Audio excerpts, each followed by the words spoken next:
Hi, everybody, and welcome to a Gem of a Secret podcast. We are going to do a re release of an episode because members of our household are still recovering from COVID to be able to do a full episode of the podcast. We'll be back with regular episodes next week, but please enjoy this episode.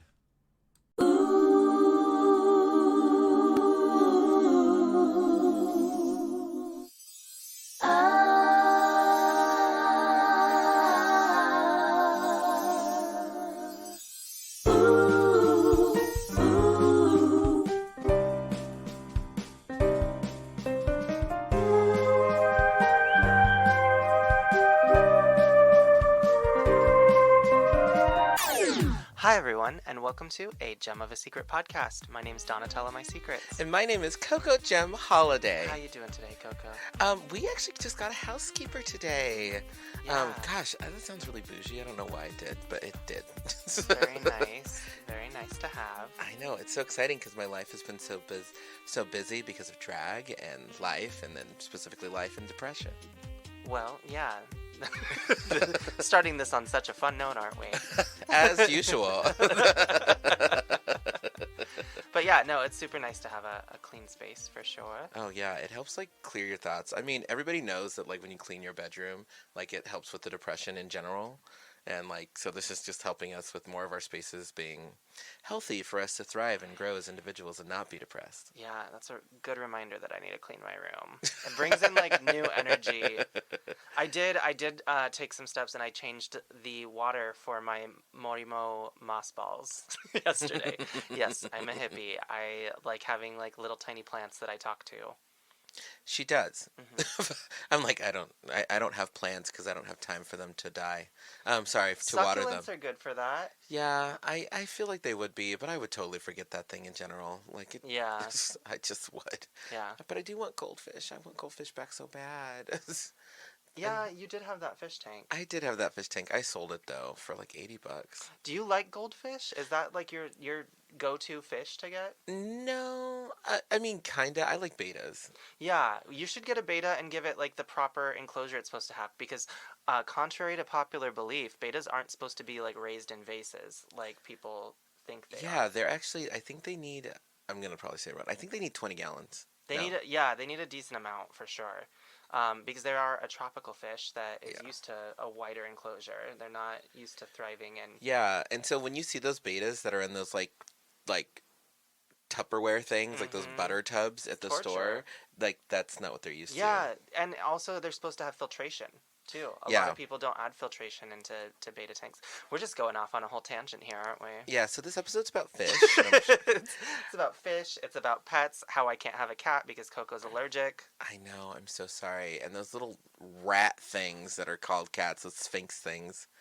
I do not want one of those. They are very oily, from what I hear.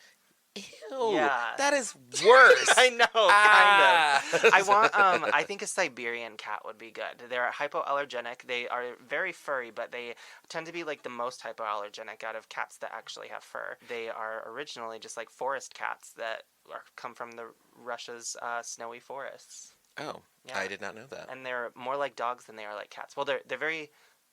they're the dogs of cats, is what they call them. They're the dogs of cats. Yes. That's funny.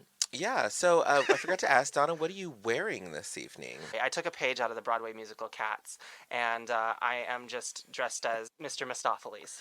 Oh, yeah. Party. I did not take a picture out of that book or a page out of that book because I'm allergic to cats.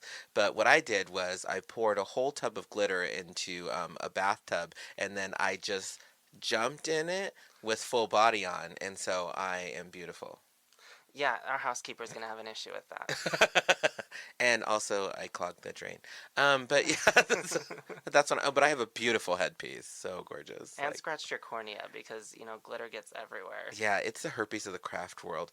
By the way, I said that at work, and the straight boys thought that was the funniest thing they've ever heard in their life. Have they never heard that before? No, and I'm just. God, straight boys are so weird. I interviewed for a job with a bunch of straight men. It was a warehouse job, I'm trying to embrace my inner butch. And it was very awkward. He didn't keep eye contact with me the entire time. And I did not hear back from that job. I wonder why. I don't know. I guess The purses just fall out when I open my mouth. So we have another interview episode for you all. But before we get to that, of course, I have to ask, like I always do. Donna, how are you doing this evening? Oh, Coco, I will let you know after this brief commercial break. Do you wear t-shirts? Do you wear a face mask? I sure as hell hope so. Do you put on your silly little t-shirt and your silly little face mask and wish you had something a little more out there? Yes. Even something, dare I say, matching? Girl, yes, duh. Then it looks like HunterDrips.com is exactly what you need. At HunterDrips.com, socially relevant merch and apparel is up for sale. That's never for profit.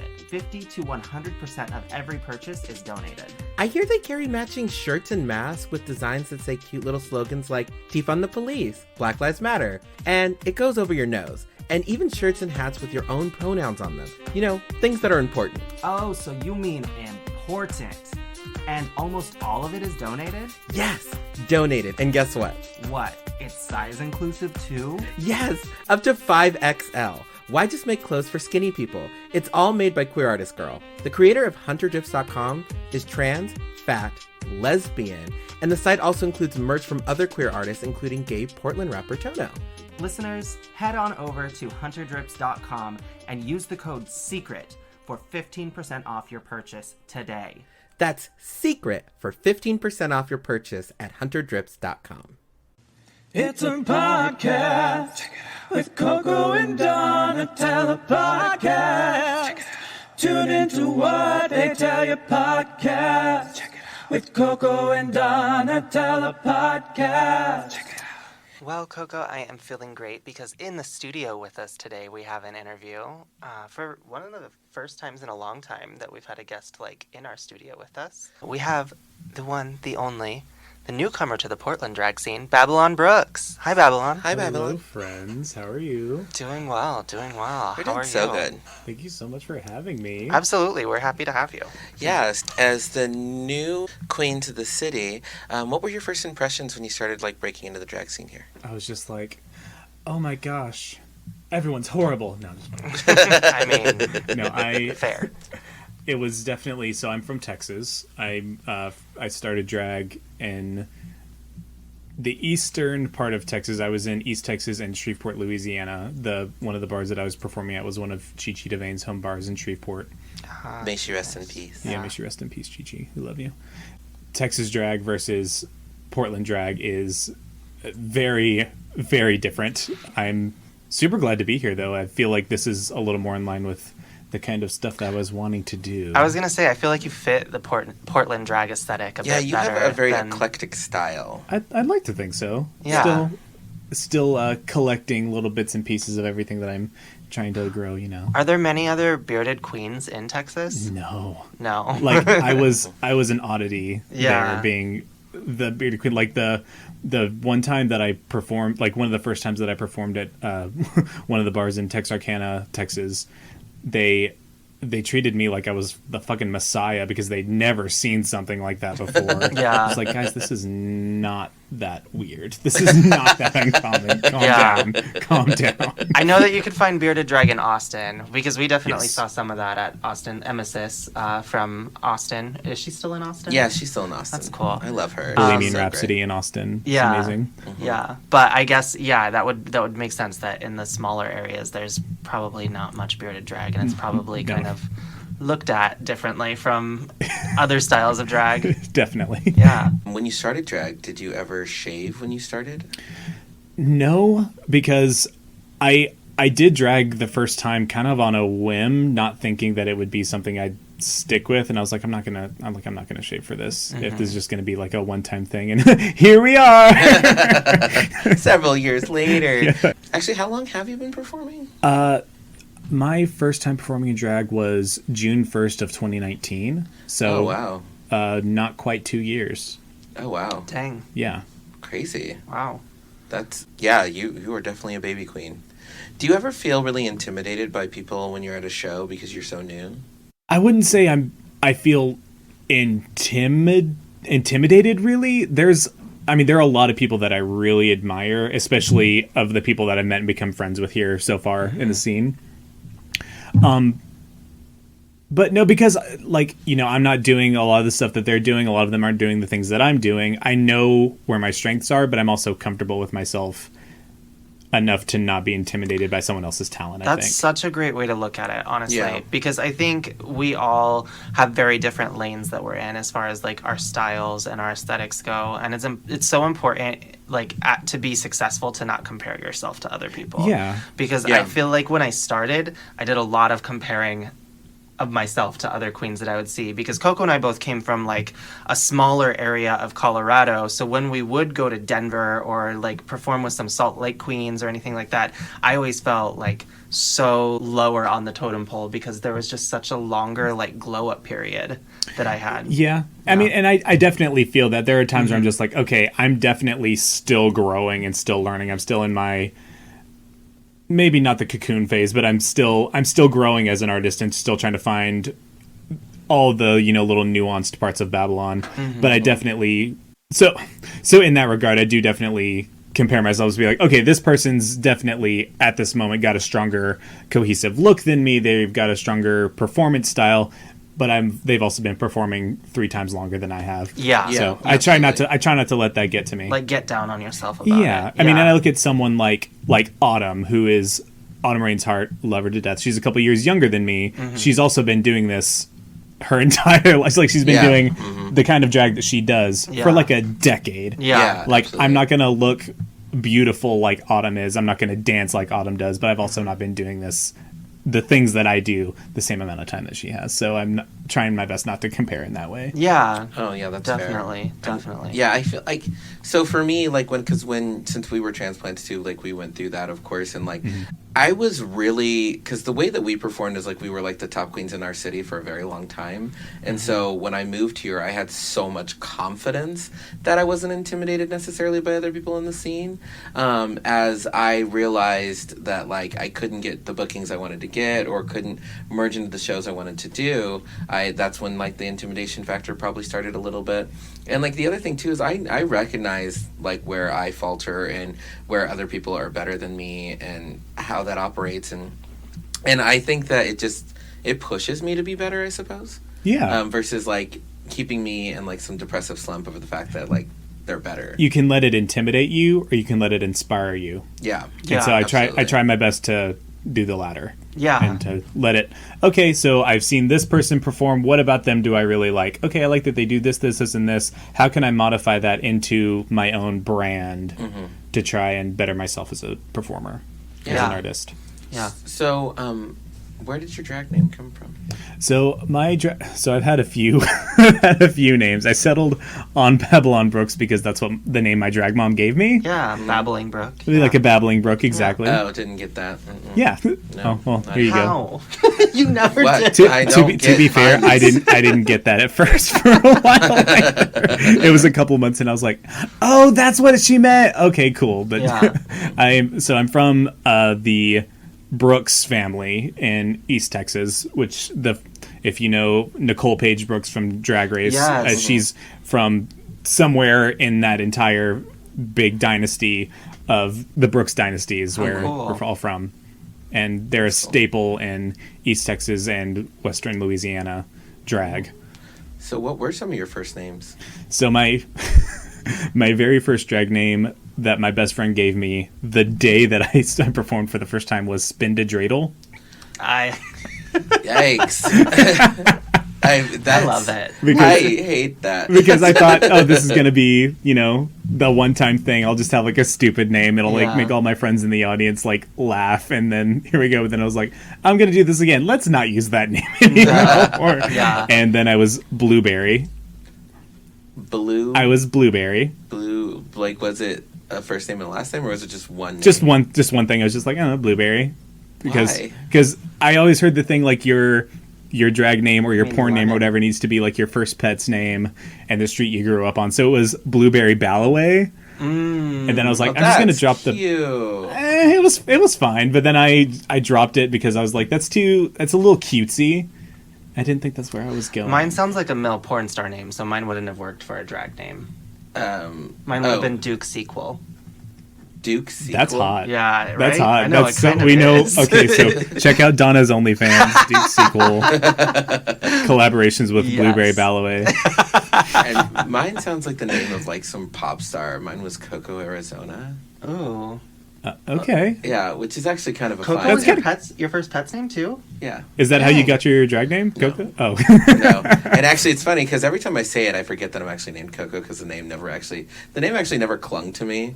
It just Yeah. was what I went by, and then I just didn't change it because changing your drag name is really hard of a process to do, especially when you get established. when you're in the game for a while, it is hard to change Oh, that it's branding. very- And it is difficult, probably the most common first name in the drag community. Yeah, which also I didn't realize because I was doing drag in a small city. But yeah, mine came from the fact that one of my best straight friends used to call me Coco Goodness whenever I would talk to him on the phone. And so when I started, I was Coco Galore because I thought the name Galore sounded regal.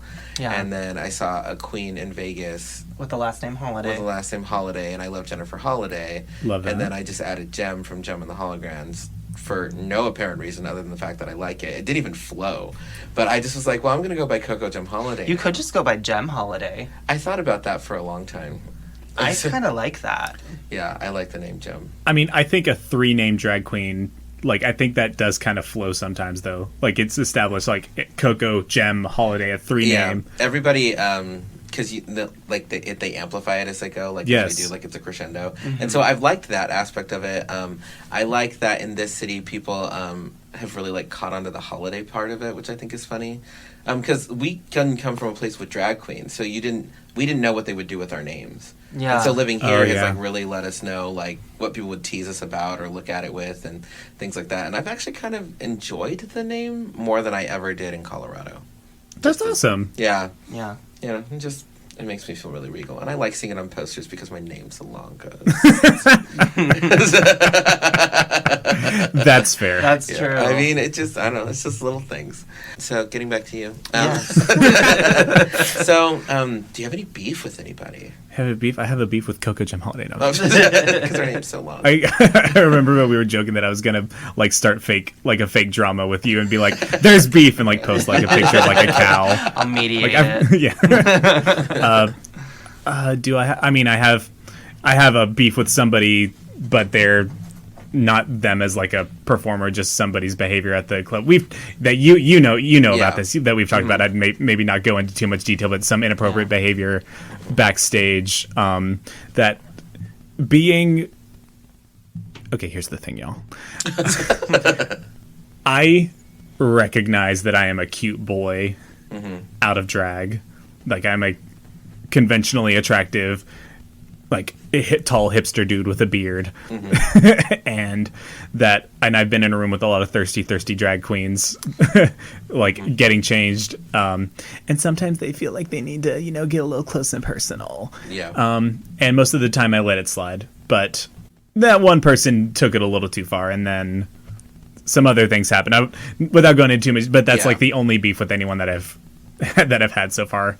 And then they're not even, like, I don't even know if they're an active performer. I don't know them well enough to know No, their they're not history. active. So They're not. And I what's really interesting about that, which I guess we could get into this with this interview, is like, yeah, Babylon is, because it's actually, so let me back up. So it happens to Donna too, but the thing that happens with it here versus when it happened in Colorado is people are a lot more aggressive about it here. Like, it's funny, as a PC culture, as Portland is, in the sense of like consent and like those things are really important here, you'll immediately be in a conversation with somebody drunk at the bar where they're just like, I want to go home with you, or like, I want to sleep with you, or like when you're like later at your place or whatever, I want to do these, like, it's very aggressive. Like, it's which I know, like, in queer culture, it's like we're trying to break down the taboo of not being able to talk about sex. Yeah. But I have noticed in Portland that it is somewhat aggressive. I've heard some of the conversations that people have had with Donna, and she just smiles and she's like, oh, I try okay. to be very friendly,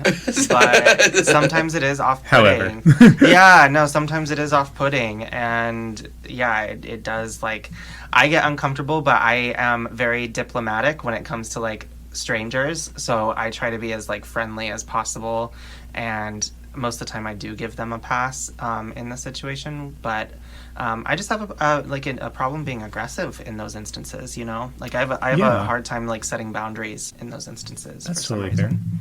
And like, I don't think that there's an issue with being direct. Like, if someone was like, "Hey, you're cute. Can I suck your dick?" I'd be, you know what? I appreciate how direct you are and asking for what you want, and it's directly in line with, you've given me the answer. You've given me the opportunity to give you a yes or no answer. And we don't have to skate around the like, oh no, I don't know. Just if you want something, if you want to get sexy with me, ask me, and I'll say yes or I'll say no. Yeah, and that's usually the approach that I try to take in regards to most things, not just sex, but just like, hey, can we talk about this thing? Like, this is an issue right now. Let's talk about it. Let's get this done, because I don't have any time for lack of a better term, for pussyfooting around an issue. Oh yeah, absolutely. No, I get that, and it has happened to you, and I think it's because you're new.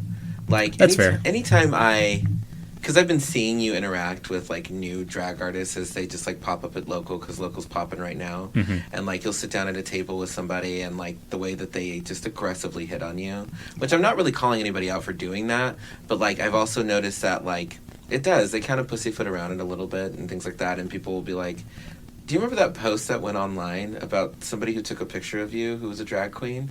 And they're like, who is this? Like, who is this person? They were so helpful. I was like, I didn't help you at all. Who are you again?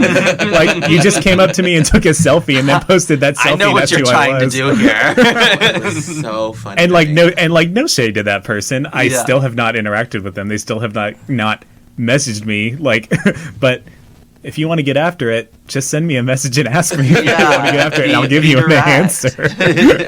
So there have been a couple of people that have reached out in that sort of way. And I'm like, thank you so much for just asking me. So kind. Does it happen often to you when you're like all done up in full quiche or however you want to put it? Because I feel like it happens more to me when I am in drag than when I'm out of drag. I mean, it does happen when I'm out of drag, but for some reason, for the longest time, especially coming from where we came from, there wasn't a whole lot of people in the queer community that would like hit on me, but straight dudes, like all the time, straight dudes or bi dudes or like anyone that had like a question in their sexuality, I was like a magnet for these guys. A straight man has never hit on me in drag. I mean, and the day it happens, I don't know, I'll claim Jesus Christ as my savior. I'll fucking climb Mount Everest. And that makes a lot of sense, because Donna, my straight coworkers, this always happens to Donna, by the way, and just since I've known her,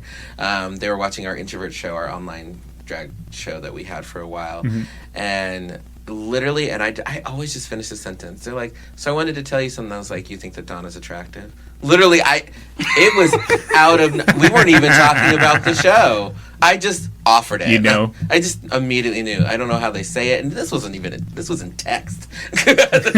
I do wonder why, when I'm like more femme presenting, that people are more attracted to me. I don't know. Maybe I'm just more like, I don't know. Maybe I'm more authentic in that sense. A lesbian explained it to me. I guess you proportion yourself correctly when you're in drag. There's no, like, you don't go for the D cups. You know, your hips are proportional. It doesn't look like your ass is too much bigger than your hips. Like, they said the body looks really proportional. Like, you look like a woman is what it is. And then because you do fierce things, like, you have that strong confidence.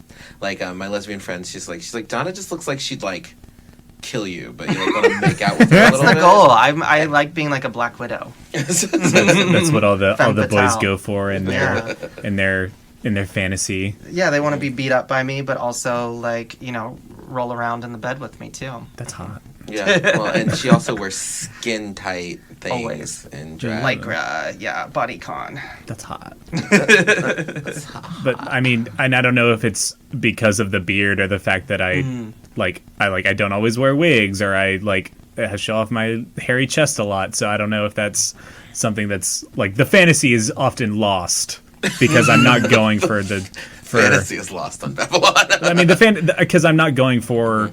That's just not the look that I'm going for, and like I admire so much that you can be that beautiful woman. Well, thank you. That'll never be me. Yeah, and it's true though. I've never been hit on by straight people whenever I decided to do my bearded drag here. I only really started doing it here, and I don't get hit on whenever I have a beard. And I think it's because like people can appreciate the artistry of the bearded drag, but I don't think it's necessarily always something that they want to go home with. Like they want people to have that full illusion, which is honestly, I think it's problematic and small-minded thinking. But at the same time, I mean, I know we're just talking about attractiveness level. I mean, most of us don't do our art for the sexual attraction of others. But based on topic. Yeah, based on the topic. I mean, we all like looking beautiful. Yeah. And some of us, that beautiful ends up looking more like a stereotypical, like, passing woman. Right. I'm putting that in air quotes, passing woman. Yeah. Because, you know, that's a whole other extra conversation. It is another conversation for sure. So have you seen any in Portland? Because I know Diana Fire brought this up a lot because she's a bearded queen. Have you noticed it hurting your bookings in any capacity from being a bearded queen here in Portland? Here's the thing. I think, so I started drag the summer of 2019. I performed once. I didn't perform again until January of 2020. And I think I could count on one hand the amount of shows I had before COVID shut everything down. So I've already, in the 3 months or so that I've been performing here in the city, I've had probably twice over the amount of shows and performances that I had in all of that I had in Texas. So if anything, I don't really have anything to compare it to. Yeah. Because honestly, the like, and I'm not saying this like facetiously or being full of myself, like I'm getting so many more bookings than I expected to be getting, being so new to the city. I'm just so thankful to have any at all, especially with COVID. I'm like, I don't have anything to compare it to, so I really don't know. I don't think that this is a city that you have to really worry too much about being like ostracized or like, you know, discriminated against in any sense as far as like the entertainers that they're looking for if you're a bearded queen. I think that Portland is a very safe city for being a bearded queen. It honestly seems like, you know, what are you bringing in your performance? What are you bringing in your look? Like just how strong of a performer are you seems to be the overwhelming reason why you're booked or not. Well, yes and no. So it depends on what scene you're in. Like the artistic side or the... Yeah, kind of a little bit. Like, not to say any shade, but I don't see a lot of bearded queens being booked at Darcel's.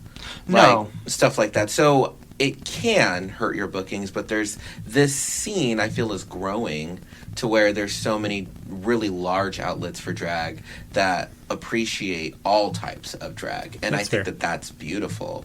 Because I do remember Diana years ago before I moved here talking that, you know, people didn't necessarily love what she had to offer. And I know that Diana's a great performer. She did say it might be due to her beard, stuff like that. But Summer Rain, for instance, who is gorgeous. Yeah. Oh my God. Whew, good Lord. She knows how to paint. She's a glamour queen with a beard. Gosh, she's gorgeous. I can't even. But yeah, now she's doing hair too. And like, she's the full package. Yeah. Like, I mean, and I don't think it's necessarily hurt her bookings. I don't see her perform a lot. Yeah, I don't think it's hurt her bookings in any capacity. That being said, I've also only performed at local. Well, that's because there was no other place to perform until like last week. Yes. I've become friends with pretty much all of the producers. Like, that was not my intention in becoming their friends, but like I've become friends with almost all of the producers at local, and that was the first bar that I was like invited out to. Like literally how I got into the scene was just happened on a whim, because your drag daughter Touche Douche posted in like one of the like million drag Facebook groups that are out there, oh hi, and like posted some pictures and said, oh, I'm Touche Douche and I'm a queen in Portland, blah blah blah blah blah. And I commented, I was like, oh, let's be friends, I'm in Portland too. And I had already lived here for like 6 months during COVID and hadn't really gone out or done anything. Yeah. And she immediately sent me a message and said, what are you doing tonight? My drag mom is hosting a karaoke night, a sing-along. You should come and drag and meet everybody. And I came out and I sang a song at karaoke, and she booked me for her show that day after I walked off the stage. Oh, that's so cool. sweet of her. And that's really cool. I love Touche for that, because like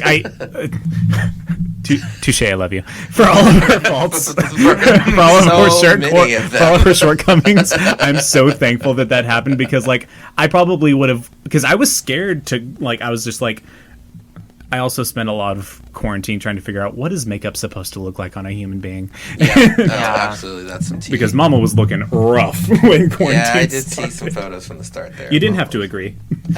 She looked rough. Listeners, I saw the pictures. I'll find one. They'll be on the website at gemofsecretpodcast.com. I'll send it to you. But I was just like, I don't know if I'm like ready to go out, to be out here. Like my first appearance, like, is that going to set the tone for the rest of my like potential performing career in Portland? How is that going to be?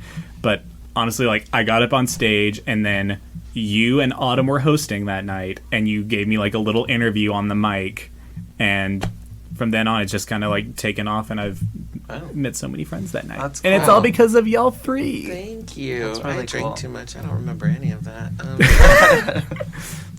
That's funny, because I even met Adam at a karaoke, and I do remember the circumstances. But if somebody told me, like, oh, no, I was there that night, I'm like, no. So I can't really comment on, like, has the bearded thing, like, kept me from performing, because I don't know. I've been lucky enough that I've always had like a show or two to be preparing for since I started. Yeah, and now you're on cast at Drama Camp. And I'm on cast now. Yeah, that's actually really exciting, because Yeah.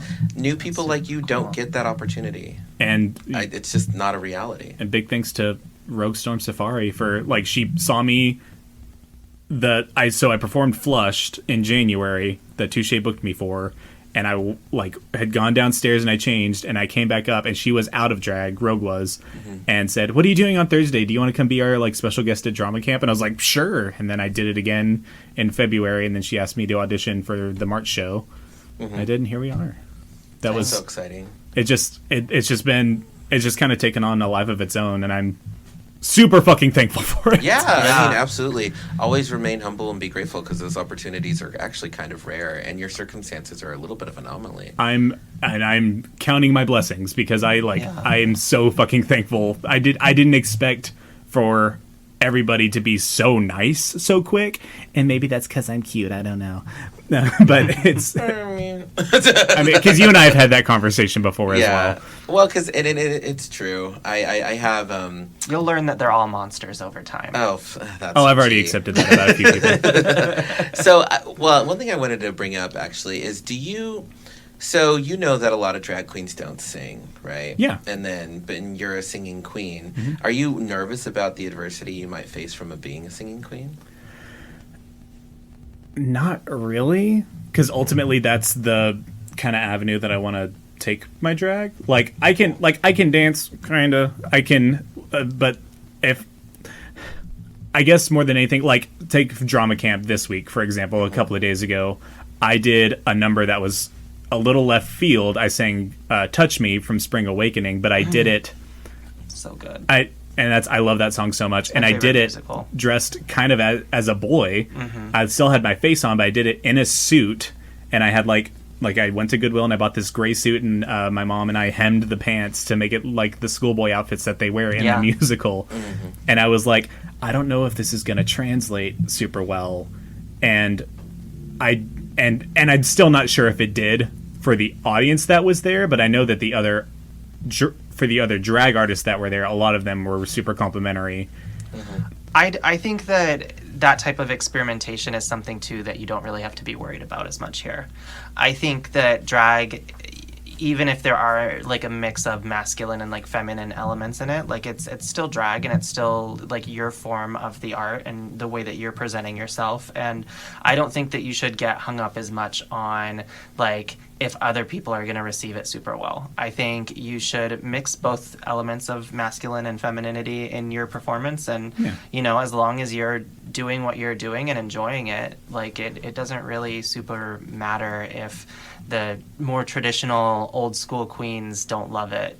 That's something that I had to learn. So I think that you should go forward with that and not worry about the reception. Yeah. I'll keep that. So. I'll keep that in mind then. Yeah. Courtney Ack was the first person I talked to about singing in drag Little name drop right there. Little caught me cute little. She's cute- probably the nicest person still that I've met Yeah, off of Drag seriously. Race. She talked to us was for so sweet. She gave us so much of her time. Yeah, and she was pleasant and kind and Yeah. tiny little thing. She basically said, she's like, oh, I didn't even know that stigma existed. It's basically about the singing queens thing. And she's like, well, screw 'em. She's like, I'm doing what I want. Yeah. And I was like, love that. Yeah. I remember a show I did in Denver once. The host actually said right before I went to go sing to do my number, she's like, normally I don't like singing queens. She's like, but this queen is actually decent enough and like, and whatever. And I know she was joking, but she was also kind of being a little serious. Mhm. And like, the thing is, I've started singing more in Portland because as I age, singing is actually easier than trying to do all the Bucky dance numbers. That's that is. Yeah, because you can just let your voice do all the work for you in a really great way, especially. And I've been learning new numbers and trying to be dynamic.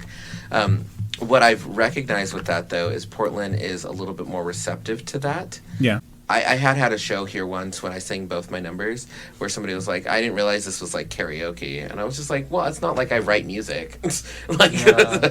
like, I mean, I can write music, but it's Yeah. not like I want to. I'd rather just sing a song live that instead of lip syncing to it because I think that I can give you more emotion behind it. Yeah. And fuck them. You know what? Like, Real Housewives can get up on their fucking like shows and do like a whole cabaret Right. of other people's songs, but drag queens can't do that. Like, shut up. I know people And, like, are just so critical. Think of someone like Polly Pop-Tart, who is a trained gymnast. Yeah. She brings that into her drag because she's been doing gymnastics her entire life, Right. and she's trained to do that. I have a degree in music. Yeah. I taught music. Yeah. I have been singing my entire life. If it's something that I'm good at, why not exploit that? Yeah. I'm gonna mean, exploit my talent to perform the best that I can, and if the best avenue and like thing that I am in live performance is singing, then why wouldn't I do it? Yeah. Exactly. I think that makes a lot of sense. And then as you learn more skills, you keep adapting more and more of those things into it. And Like, is Bianca Del Rio not a drag queen because she does stand up? Because she's been Yeah. doing stand up her Right. entire 'cause she life? doesn't Yeah. really do like She lip doesn't lip syncing. sync. She doesn't No. really like it. She hosts and she Yeah. does stand up. Like that was, I know there's a whole conversation online about like Rose and Denali, quote unquote, weaponizing their BFAs. They're BFAs. And I'm just yeah. like, Oh my I mean, I can't gosh. speak for anyone else. I'm absolutely weaponizing my BFA because Lord knows it's not getting put to use any other way. yeah. Well, no, it's true. It's true though. Like so even on a lot of drag queens in this city like talk about my hustle in a specific way, which is kind of because I'm very forthcoming with the fact that I have a business degree, and like drag is a business to me, and I always Yeah. go forth that way. There's a lot of entertainers in the city who are artists first, business people second.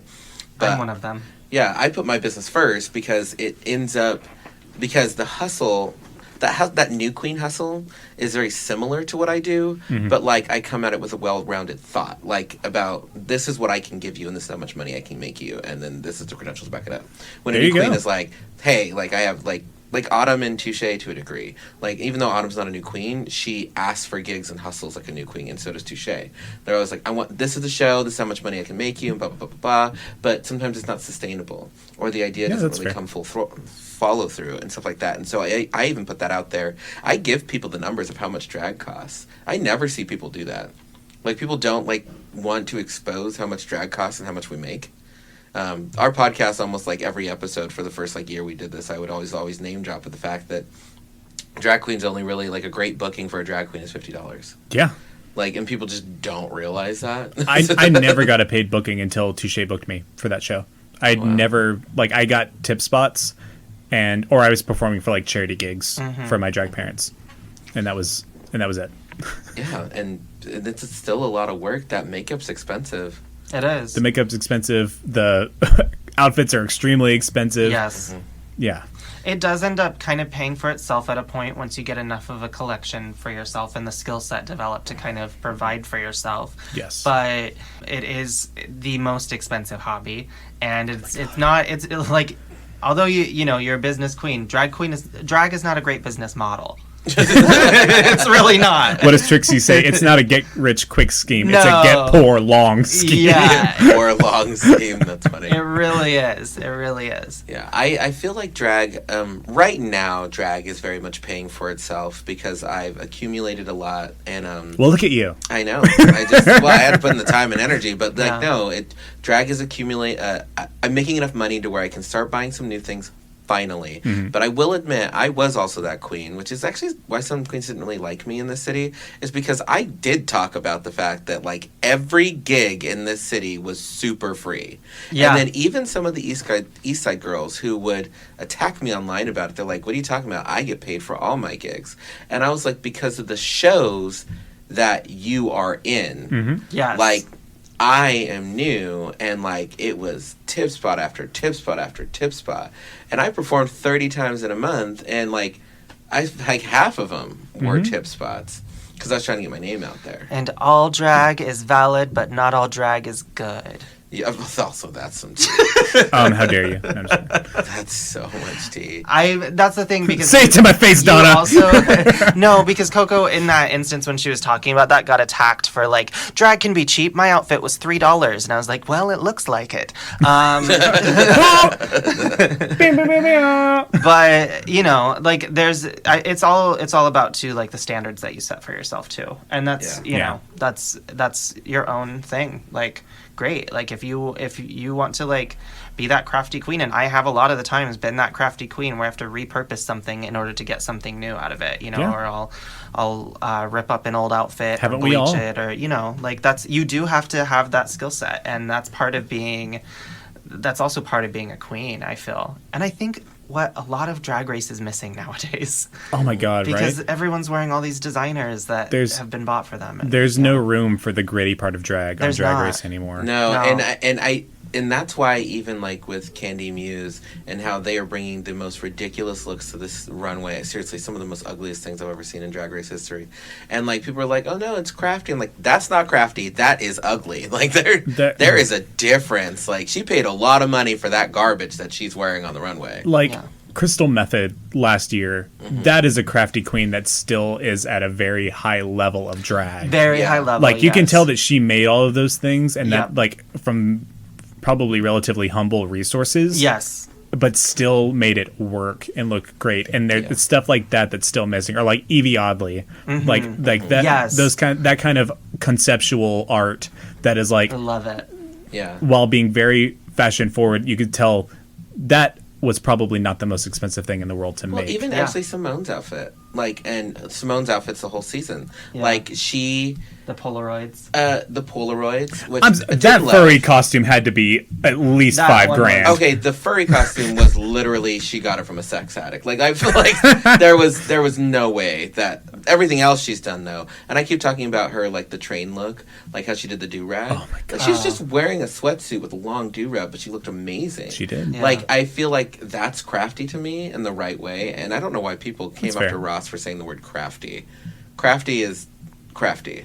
You are making it work without, just paying somebody to make something that looks unique. I don't see it as an insult. I think crafty means that you're resourceful. Yeah, absolutely resourceful. Because, good heavens, and gosh, I hope she wins. Yeah. Oh, Simone? Yeah. I mean, yeah. Yeah. I at this point, I can't imagine that she won't win. I mean, obviously, there have been, like, bigger... I also said that about Shea Coulee, but who knows? Yeah, I mean, there is the whole four challenge wins club. No Gigi Good. no crown. Gigi Good, Shea Coulee, her original season. My favorite, Bimini Bon Boulash from like Bimini Bon Boulash. yeah. So four challenge wins and no crown. And no That crown. it does happen. Yeah, I'm really... So, obviously, I hope the top two is between Gottmik and Simone. I think that's a perfect top two. Super love Rosé, but, like, let's be a little... like dynamic. The thing with Rosé is that she hasn't really had many weak moments at all the entire competition. Yeah, which is alarming. The Yeah. exception... I mean, and neither has Gottmik. Gottmik hasn't been in the bottom two. Yeah. And, I mean, Rosé, with the exception of her, like, the very first... Yeah. lip sync with her and The Olivia lip sync. has not faltered and has been safe or in the top every other episode. Yeah. Right. Yeah. So, a couple more questions that I have for you as Yeah. we're getting towards the end of our episode. One question that we've been asking people Mm-hmm. is if you got into a bar fight in Portland, what drag artists in Portland would you want to back you up? And you can name up to 3. Ooh, who would I want to back me up? Okay. That's tough. Oh, and why? And why? And why? Okay. Anjay Tifa. Oh, that's some tea. Because first off, I love you. I love Anjay Tifa so much. And the activist stuff that and the stuff that she's already putting up with out on the front lines, you know that she is a fighter. Yeah. And I admire that so much about her. So Anjay Tifa, who else? Shaniqua Volt. Oh, God, yeah. You're not the only one. Oh, yeah. She's been named a couple times on that. I love Shaniqua, and not because I think that she's. And I know I said that I wasn't really intimidated by a lot of people. She's probably the one person that I'm a little bit intimidated by, because if nothing else, just the prestige that comes with that name. Oh my gosh, so much. Oh, she is just the best And thing alive. even if it wasn't a bar fight, I feel she could just be like, "Is there a problem?" Yeah. And that would probably settle most of Yeah, it. oh gosh, every time she takes off her wig, I'm like, oh, she's gonna whoop my ass. And then Love her. I don't know. I wonder if there's someone like I would be really interested to see like because I heard. Well, never mind. I won't go into that one. Scratch that. Never mind. Then someone. I'm having a really hard time with the third person. I don't know. I'll keep it at those two. I'll keep it with Anjay Tifa and Shaniqua Volt. I think that's a good Yeah, lineup. that's a really good. Yeah. So let's talk about something positive. Yes. What is your plan for your drag long term? Get rich quick, retire early. Makes sense. We just got toast. done talking about how this isn't. Love these goals. These unreasonable goals. I want to start making my own music. My initial goal with drag has kind of come back around to be my new goal again. I see Babylon as like a jazz lounge singer, keeping it chill. I think that's kind of the avenue that I fall in most. Is that live vocal. And I mean, I'd like to, go into pop stuff. I'd like to go into some rock stuff too, but I'd like to start making my own music, and I want to eventually tour. And, maybe that's not like the full country. Maybe that's not all over the world, but just around the city, around the Pacific Northwest, back to Texas a little bit. I want to do that. I would love to one day be on Drag Race. If that's in the cards, I've got a lot of growing to do before that happens. There's a lot of things I need to work on before I even decide when to audition, if I do at all. But that I would love that opportunity. But I ultimately, music I think is where it's gonna take me. Absolutely. Yeah. That's really cool. I guess that brings us towards the end of our episode. Thank you so much. Thank Baby you for Lon. coming on. Thank you for having me. I love you both so much, and I love you too. I just want to say this, that I was here for about 6 months in Portland before I got into the scene, and I was really, really fucking lonely. And like, my parents are here, and my parents are great. They love all of you here. My parents are always at my shows. They've met most of my drag friends. My parents are great. I have felt so much love and welcome from all of you here, and specifically the people in this household and from the people at local. And I'm just so thankful for all of you, because I was really, really down, and I was really, really lonely for a while, and I'm just so thankful for y'all. Well, I'm very happy that you're around, because you're one of the few people that I don't think are complete fucking monsters in the scene lately. I tried my best. I did say that. I was like, well, I like Babylon being around because she's not crazy. Yeah, no, I definitely, like, a lot of the reason why I was kind of taking a break from the scene is because I was just burnt out on the social interactions I was having with people. And I wasn't really feeling a closeness, and I feel like there's a very nice, like, genuine spirit about you, and it's refreshing. So Thank you. Yeah, being around. And it has a lot to do with the transplant nature, I'm not going to lie, because you haven't been kind of warped a little bit by how Portland interacts with each other. I literally had a conversation today with Kimber Shade, actually, who has a really bad rap in the city, I'm not going to lie, about, being problematic words like aggressive or too vocal for such a small frame of a person, even though they're a makeup artist and they're insanely talented at drag and a great host. And then I remember I was walking in the bar yesterday, I adore her. I was joking really harshly with Flawless, and she doesn't love that. I was joking really harshly with Kimber, but I also want to treat them like people, because what happens in this scene is that sometimes a person will get a reputation, and then suddenly it creates a barrier from people being friends with them or treating them like human creatures, because they're still just humans. Yeah. They might have a reputation, but they're still just humans. And we laughed and we joked and we had some insanely fun moments. And as I was talking to Kimber about it today, I said, Kimber, I was like, I was also one of the people who was insanely intimidated by you because of just your nature and your attitude. And I was like, and then I had to literally look inward and check myself and my ego, which is what I believe all of Portland in this scene needs to do. Check your fucking ego. Check your fucking ego. Because what happens is I looked inside and I realized it was just my insecurities that were making me treat her like she was some sort of threat to my personhood. And I had to really acknowledge that and dismantle that within myself to where I can say hi to Kimber Shade and not feel any sort of way about how she might react to it. It's just a hello. And she's a person. Guess what she's going to do? She's going to say hi back. What a concept. I met Kimber at the Sweethearts pageant, and she was the fucking nicest person ever to me that day. Like, I walked out of my car and she was still sitting in her car, and she rolled down her window. She goes, "Did we just become friends on Facebook?" And I was like, "Whoa, who are you? What are you doing?" She was like, "I'm loving seeing your journey, your growth." And I was like, "Oh my gosh, thank you so much." She really is one of the coolest people. That's so fucking nice. I love anytime that Kimber gives me her like opinions about my aesthetic and makeup, because it always does build me up so much. And coming from her, like, it just means a lot. Let's keep that energy going forward. Yeah. If you ain't got nothing nice to say, let's go back to kindergarten. Don't say shit. Don't say nothing at all. If you ain't got nothing nice to say, shut your fucking mouth. Yeah, agreed. And if you if you do have something to say, be constructive about it too. You know? Be kind. Some people aren't always constructive. Some people, I think that's the thing, is like the scene does lack a certain level of kindness, and that's kind of why I removed myself a little bit, because there are so many vain creatures of beauty that exist in this scene, but there's a lot of kindness that kind of goes on the back burner. Especially when you come at me with, "Well, I'm the bearded queen of Portland." I was like, "Oh, okay, cool. Who are you again?" And that's the only little bit of shade you'll hear from me. Yeah.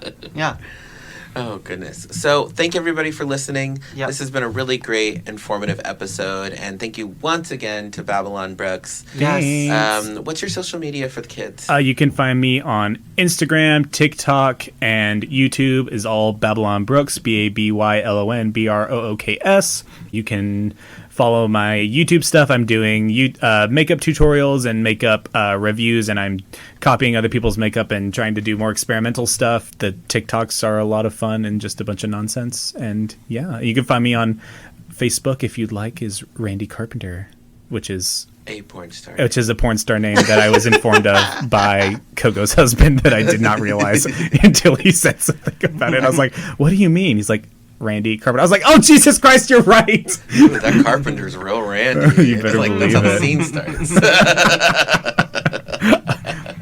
I built this set, and I'm a fucking this set too. All right, thanks everybody. Have a Yes. good evening. We'll catch you next Thursday. Bye. Bye.